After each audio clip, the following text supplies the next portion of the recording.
Good afternoon, ladies and gentlemen. This is your friendly neighbourhood weep, the Eisenberg here.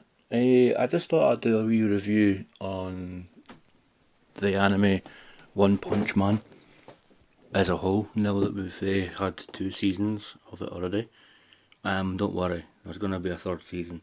They're working on it. They're working on it now. So just to get that out of the way. I quite like the anime because it's a different trope where you see your main character, an overpowered hero that no one knows for obvious reasons, because he didn't want the attention of the masses. There was a scene when he was facing the Fisher King or the Sea King or whatever he was called in series 1. And because he was able just to defeat him with one punch, hence the title of the anime, he didn't really want the attention. So basically, he said that Moomin Rider had weakened him so that he could just do one move and defeat him.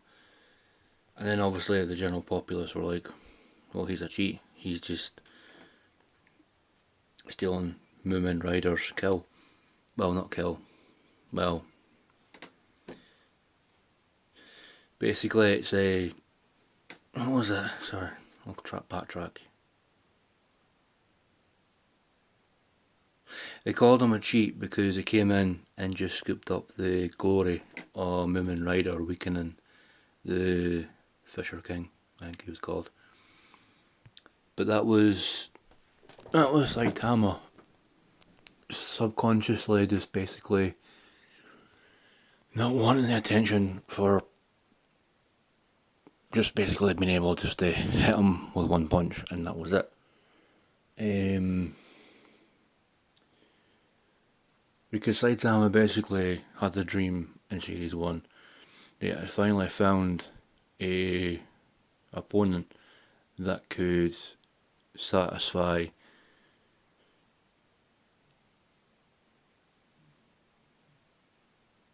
why he is this strong. Now, don't get me wrong, I mean, Saitama is a gag character, meaning that you can't possibly scale the level of his power, because you can't, because he's basically a gag character, as I said. I mean, during series 2 they forwarded this point with the fact that we all knew that there was this major threat, still is a major threat as of the end of series 2, but I won't go into it. But there's a guy called Garo. He's basically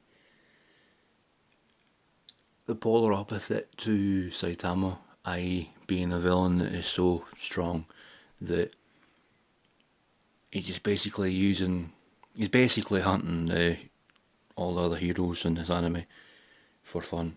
Well, not for fun, but because he doesn't see them as proper heroes, and it's like he's going out his way to kill them all. I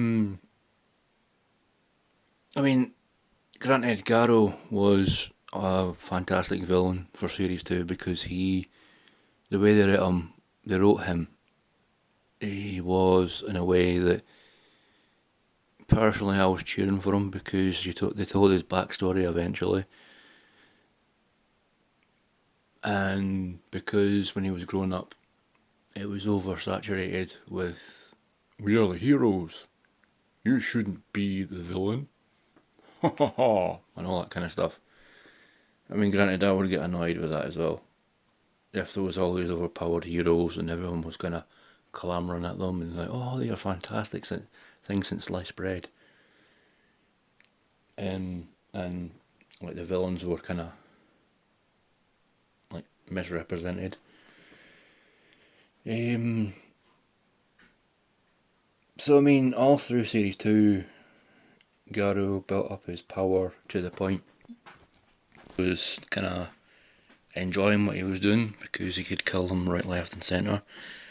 But then there was a guy that Saitama had become friends with called King, and because they haven't truly measured his power, or if he can do anything for that matter, Garou was like, I want to take him on. And obviously he did take him on once, the latter half of the series, and he got punched through a wall. Not by King. What Saitama did was he seen Garou coming at him full pelt. Just at the last minute, Saitama whacks the side of King's bicycle basket. So basically Saitama used a bike basket to knock him through a wall.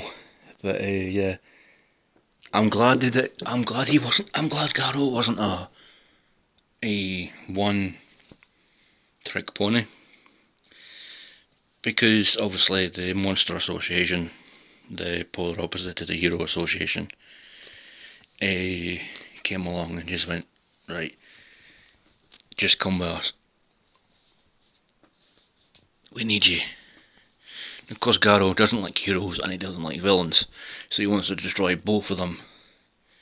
But he didn't have much of a point, because he didn't have much of a choice, because the big bird that rescued him just basically said, you're coming with us.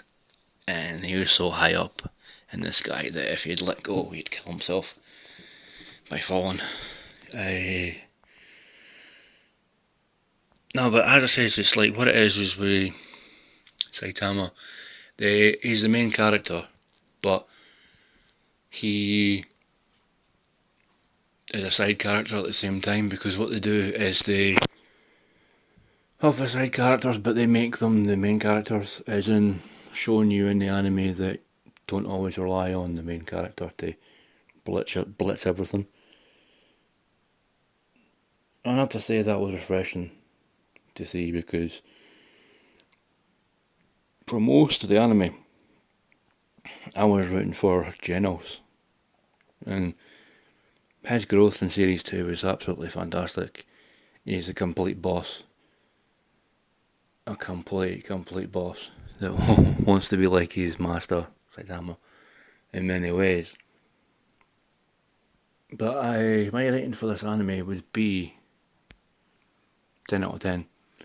Even though series 2 started off and folk were like, we don't really like it because the art style was not very good.